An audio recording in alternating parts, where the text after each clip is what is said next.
Assalamualaikum warahmatullahi wabarakatuh. Shalom. Perkenalkan, nama saya Jeki Chandra Terpeliling dari Prodi S1 Teknik Pertambangan Universitas Malang. Jadi di sini saya akan memberikan sedikit tentang tutorial membuat peta das wilayah Samarinda. Jadi di sini saya menggunakan aplikasi ArcGIS 10.8. Jadi kita langsung saja ke aplikasinya. Jadi untuk tampilan ArcGIS itu begini ya. Lalu untuk langkah pertama yang kita tentukan itu, kita harus perlu tahu bahwa untuk koordinat wilayah Samarinda itu di bagian 50S. Jadi kita klik ke layers, lalu kita ke properties, lalu kita ke project coordinating system, lalu kita cari bagian UTM, lalu kita klik bagian WGS 1984. Setelah itu kita klik sort frame, lalu kita cari yang UTM zone 50S. Kita klik saja, lalu kita oke kan. Setelah itu kita masukkan data yang telah kita masukkan, data DEM-nya, dengan cara kita klik di bagian add data. Kita masukkan data DEM Samarinda, lalu kita klik add. Jadi penampilan data DEM awal itu seperti ini.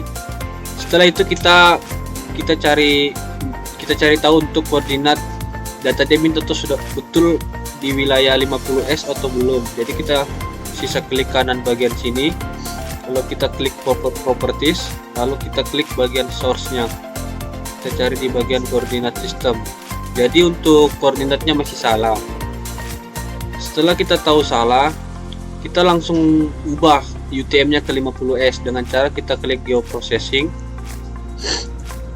Kita klik ARC Toolbox. Lalu kita di bagian ARC Toolbox ini kita cari di data management tools.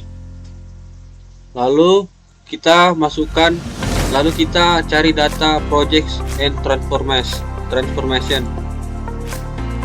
Dan kita klik raster. Klik bagian project raster.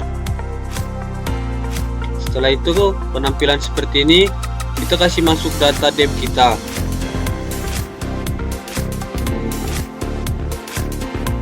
Setelah itu kita kasih masuk UTM yang betul, yaitu UTM zone 50S. Setelah itu kita klik OK.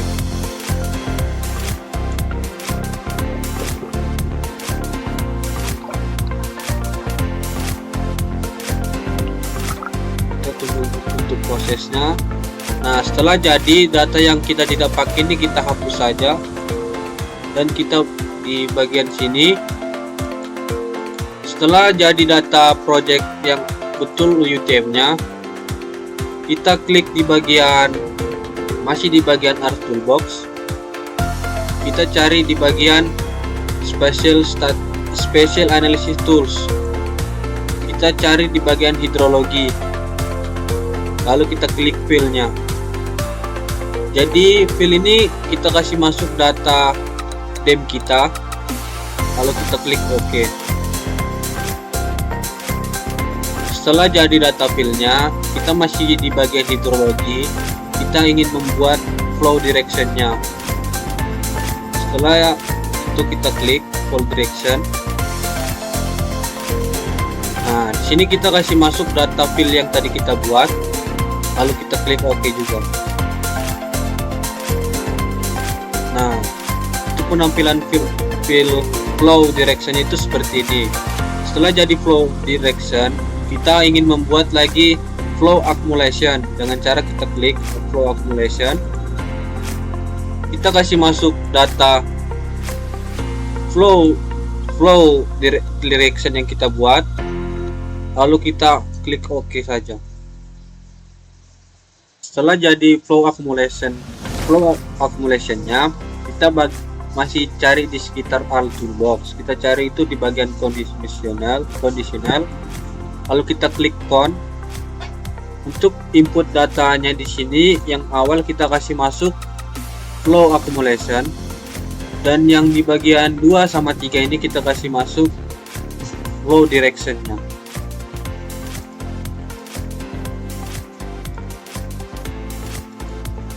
lalu kita klik OK. Setelah itu kita tunggu. Setelah jadi di bagian code-nya, kita kembali ke bagian hidro lagi. Kita di bagian hidro kita cari bagian stream order. Setelah itu kita kasih masuk data count yang telah kita buat tadi. Lalu di direction rasternya kita masuk ke flow direction. Lalu kita klik OK. Nah, setelah kita buat stream ordernya, kita klik ke stream to vector. Di sini kita kasih masuk stream order yang tadi kita buat. Lalu kita klik di sini, kita masukkan data flow directionnya tadi. Lalu kita klik OK. Kita tunggu.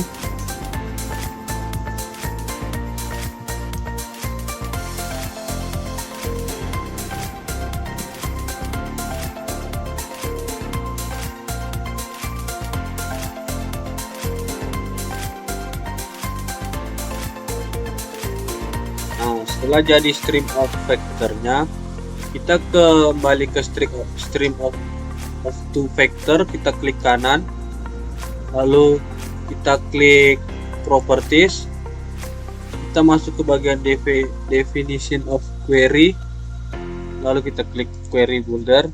Di sini kita kasih masuk kode, yaitu grid kode. Kita klik 2 kali, lalu kita klik ini, lalu kita klik get when police, lalu kita klik angka 1 dengan 2 kali, baru kita klik N, lalu kita klik seperti tadi grid kode, simbol yang tadi, baru angka 2, lalu N, baru seperti tadi grid kode, simbol, dan angka 3, lalu kita OK kan. Setelah itu kita masuk ke simbologi, kita cari kuantitas, baru kita print grade weight simbol, value-nya kita ganti grid, lalu kita OK saja, lalu kita ganti warna aliran airnya menjadi warna biru, lalu ukurannya kita ganti menjadi nomor 2.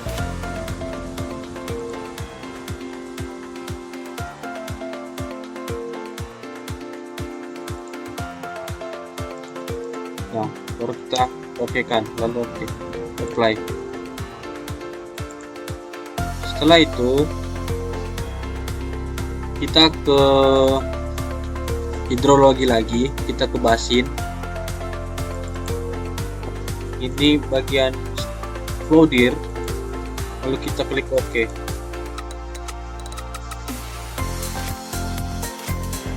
Nah, jadi untuk warna basin kita bisa ganti dengan cara klik bagian sini, kita klik ini, lalu kita klik warna yang bisa kita pakai, lalu kita klik OK.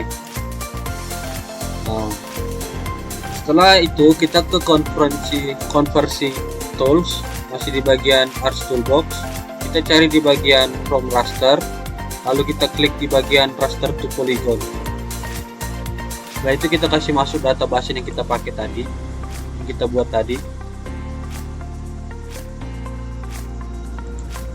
lalu kita klik OK. Setelah itu kita masukkan data di sini, kita bisa mengubah namanya. Saya di sini memakai nama Das Samarinda,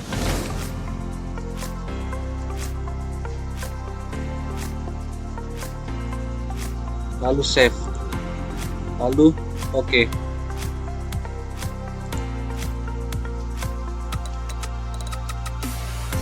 Nah, setelah jadi data Das Samarinda, kita bisa aturkan ke bawah, geser di bagian bawah, geser ke bagian ke bawah, kasih naik ke atas ya. Setelah itu kita klik kanan, kita klik ke bagian data, kita ke bagian ekspor data, lalu kita di sini ganti nama datanya.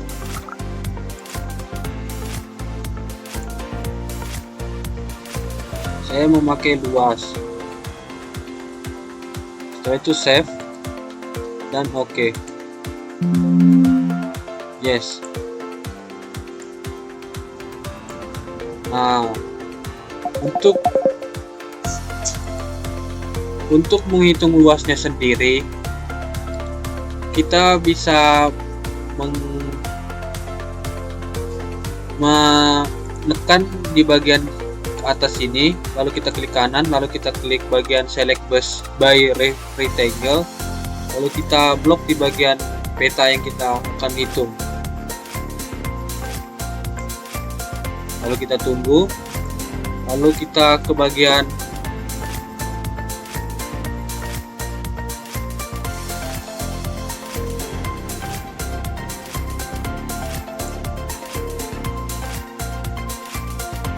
lalu kita ke bagian luasnya, kita ke bagian open treat table.